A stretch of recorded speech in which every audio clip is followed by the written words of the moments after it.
Bihar 24 news की खास पेशकश। राजनीति परिचर्चा,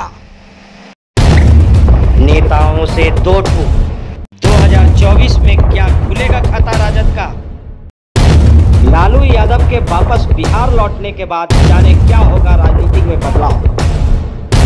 पक्ष विपक्ष का घमासान, जनता का सवाल सीधे प्रतिनिधियों से, पक्ष विपक्ष का पलटवार। आप भी चाहते हैं अपने चहेते नेताओं से अपने सवालों का जवाब, तो हमें कमेंट बॉक्स में अपने सुझाव जरूर साझा। नमस्कार, आप देख रहे हैं द बिहार 24 न्यूज। मैं आपके साथ राजेश कुमार। इन दिनों बिहार की राजनीति की अगर बात की जाए तो बिहार की राजनीति में काफी गर्माहट देखी जा रही है। इस वक्त इन्हीं सारे मुद्दों पर बात करने के लिए हमारे साथ जुड़ चुके हैं बीजेपी के नेता सत्येंद्र राय जी।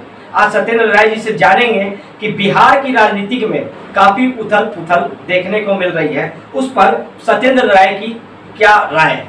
सबसे पहले आपका स्वागत करते हैं सर बिहार 24 न्यूज पे। कहते हैं कि बीजेपी के ही एक नेता हैं, बीजेपी के ही एक विधायक हैं ज्ञानेंद्र सिंह ज्ञानू, जिनका एक बड़ा बयान सामने चल कर आया है सर, और वो कह रहे हैं कि आज जबरदस्त पोस्टिंग और ट्रांसफर का खेल खेला जा रहा है। क्या कहें? देखिए, ज्ञानू जी का बयान आप लोग के माध्यम से हमें भी सुनने मिला, तो स्वाभाविक है ज्ञानू जी का वो निजी बयान है, ये भारतीय जनता पार्टी का बयान नहीं है। और ज्ञानू जी को लगता है कि किसी ने ट्रांसफर पोस्टिंग के नाम पे पैसा लिया है तो सीआईडी को बताएं, सीबीआई को बताएं, इंटेलिजेंस ब्यूरो को बताएं।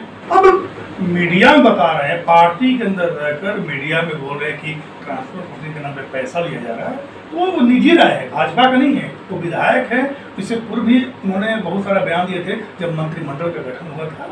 उनका बयान अपना है, निजी है, उस पर हम लोग क्या बोल सकते हैं। सर कहते हैं कि महंगाई को लेकर आज जो स्थिति है, बिहार की बात किया जाए तो बिहार क्या पूरे देश में महंगाई की स्थिति चरम सीमा पर है।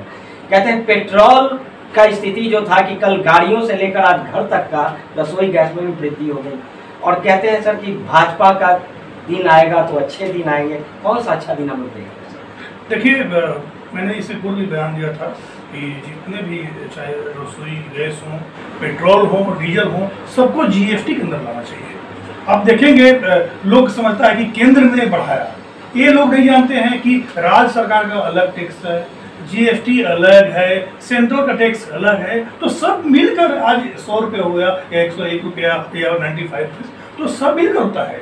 क्यों ना राज्य सरकार अपना टैक्स खत्म कर दे रहा? तो मैंने पूर्व में भी सुझाव दिया था एनडीए के अपने वरिष्ठ नेताओं को कि भैया जीएसटी के अंदर इसको लाया जाए, और जीएसटी के अंदर जैसे ही आएगा तो एक टैक्स लगेगा, स्टेट टैक्स खत्म हो जाएगा। तो स्वाभाविक है जो हम 35%, 38%, 42% जो टैक्स देते हैं तो कम होगा और जनता को राहत मिलेगा। ये देखिए, एक कहना अब मुश्किल है कि हम एनडीए के सरकार में 100 रुपये हो गया, 90 रुपये हो गया, ये किसी का सरकार होगा, क्योंकि तेल जो है इंटरनेशनल मार्केट से खुलता है। ये हमारे देश में कोई पेट्रोल का डीजल का कुआं नहीं है, ये इंटरनेशनल मार्केट से उठता है और हमारे यहाँ उसका प्राइस भी होता है। तो मैं यही बोला, उसको कम करने के लिए हमारे पास एक ही उपाय है कि जीएसटी के अंदर लाया जाए। सर अगर एनडीए की बात की जाए सर, तो कहते हैं कि ज्ञानेंद्र सिंह ज्ञानू ठीक है अपने मन से ये दे रहे हैं, बयान दे रहे हैं, लेकिन सर अगर ज्ञानेंद्र सिंह ज्ञानू की बात की जाए तो यहाँ पे एक मदन सैनी का भी बयान आया। उन्होंने भी कहा कि मैं इस्तीफा देने के लिए तैयार हूँ। जदयू में जो नीतीश कुमार के अगल बगल लोग बैठे हुए हैं वो बिल्कुल अफसरशाही का काम करते हैं। देखिए, इसमें कहीं दो मत नहीं है। कुछ अधिकारी ऐसे भी हैं, मैं आज अपने आईडी पर लिखा भी, हमारे बिहार के जो सांसद हैं, विधायक हैं, मंत्री हैं, उनका फोन तक नहीं उठाते हैं। ये है, नीतीश जी को ये समझना होगा। एनडीए में हम लोग हैं, तो हमारा भी दो डिप्टी सीएम है भाई। शीर्ष नेता जब तक ये समझेंगे नहीं, अब बताइए विधायक है, विधायक कॉल करता है, आपका एसपी डीएम इग्नोर करता है, ये कैसा लोकतंत्र है भैया? जनता वोट देती है, वोट देकर विधायक बनाती है, सांसद बनाती है, और उस सांसद विधायक से अपेक्षा रखता है कि भैया हमारा काम हो। तो स्वाभाविक है कोई भी पैरवी करना हो, छोटा मोटा, चाहे हॉस्पिटल हो, थाना हो, एसपीडीएम के यहाँ, तो विधायक सांसद जो जनप्रतिनिधि है वो कॉल करता है। तो हमारे अफसरशाही तो है। कुछ ऐसे भी अधिकारी हैं जो केवल मुख्यमंत्री जी के बात सुनते हैं, मंत्री परेशान हो जाते हैं। भाई आप अपना संविधान के अंदर, आप सिस्टम के अंदर काम करो। मैं थोड़े बोलो भैया गलत करूँगा, लेकिन ऐसे भी अधिकारी हैं, इसको नकार नहीं जा सकता है। और माननीय मुख्यमंत्री जी से आपके चैनल के माध्यम से मैं अपील करूंगा कि ऐसे अधिकारी पे लगाम लगाएं। ये लोकतंत्र है, जनता वोट देती है, अधिकारी वोट नहीं देता है, और अधिकारी जो होता है इस सिस्टम के साथ खेलता है। तो नीतीश कुमार जी से मेरा अपील होगा, हमारा दो डिप्टी सीएम हैं, मैं उनसे भी अपील करूंगा कि ऐसे अधिकारी पे लगाम लगाएं और ऐसे भ्रष्ट अधिकारी को तुरंत जेल में डालने का काम करें। बताइए, मंत्री फोन लगाता उठाता नहीं है, विधायक फोन लगाता उठाता नहीं है, ये कैसा लोकतंत्र है? ये हम लोग कौन सा लोकतंत्र में जी रहे हैं? तो स्वाभाविक है, देखिए कुछ कमी है, हम एक्सेप्ट कर रहे हैं। और मदन साहनी जी उन्होंने बोला है तो सही बोले हैं। वो जो IAS है, आप समझ सकते हो, होता है कि हम मुख्यमंत्री की जानते हैं, भैया मदन साहनी किसलिए मंत्री है और भी मंत्री किसलिए मंत्री बने हुए हैं? तो नीतीश कुमार जी सबको इस्तीफा दिला के खुद मंत्री बन गए। तो देखिए एक कमी है, इसको सुधारने की आवश्यकता है। मतलब साफ तौर पे मानते हैं सर कि अफसरशाही कहीं ना कहीं एनडीए में? बिल्कुल नहीं, एनडीए में नहीं है, ये किसी की सरकार हो, एनडीए का हो या यूपीए का हो, ऐसे जो अधिकारी होते हैं केवल शीर्ष को समझते हैं। एक मुख्यमंत्री को, प्रधानमंत्री को या मुख्यमंत्री के जो करीबी होते हैं उनका बात सुनते हैं। तो ऐसे अधिकारी पे लगाम लगाने की आवश्यकता है। सर कहा जाता है कि जब जब विपदा आती है तो हमारे जो विपक्ष के नेता हैं तेजस्वी यादव वो लापता हो जाते हैं। आपने भी कई बार बयान दिया है कि जब जब विपदा आती है तेजस्वी लापता हो जाते हैं। कल तेजस्वी का फिर एक बड़ा बयान आया है कि नीतीश कुमार भ्रष्टाचार के विश्व पितामह है। हमको हंसी आता है, यदि तेजस्वी जी ऐसा बयान देते हैं तो बताइए लालू जी कौन सा आजादी की लड़ाई में जेल में बंद है? पूरा परिवार पे भ्रष्टाचार का आरोप लगा हुआ है, पूरा परिवार चार्जशीटेड है। अब आप ही बताइए, माइनस लालू तेजस्वी है क्या? आप किसी अपना विधायक सांसद से मिलते नहीं, आप खुद घमंड में चूर हैं। 2020 में कोरोना आया तो आप दिल्ली में जाके फार्म हाउस, जिसको आपने बोलते हैं रैन बसेरा है, 10 एकड़ 20 एकड़ का फार्म हाउस भैया, ये रैन बसेरा का है। रैन बसेरा में चैन के बांसुरी बजाते हैं, एक मथुरा में बजाते हैं बांसुरी और एक रैन बसेरा में बजाते हैं। वो आप बोल रहे हैं नीतीश कुमार को? नीतीश कुमार की पूरी दुनिया जानती है, छवि के बारे में, उनका चरित्र के बारे में आज तक एक भी नहीं बोल सकता है कि उनको कोई दाग लगा हुआ है। और तेजस्वी बोले तो तेजस्वी तो पढ़ाई पढ़े, चरवाहा विद्यालय का प्रोडक्ट ऐसा ही बयान देगा।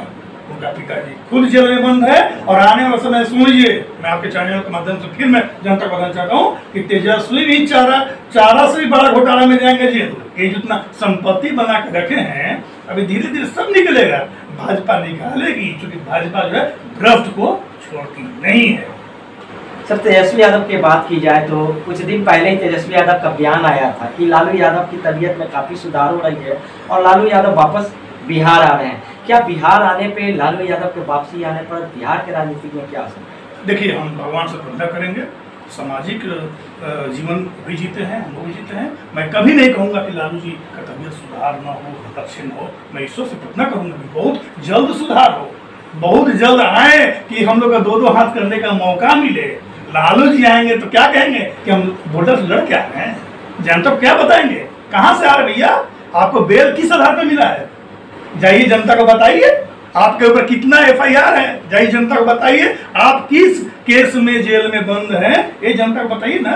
हम तो चाहते हैं कि लालू जी आए और लड़े।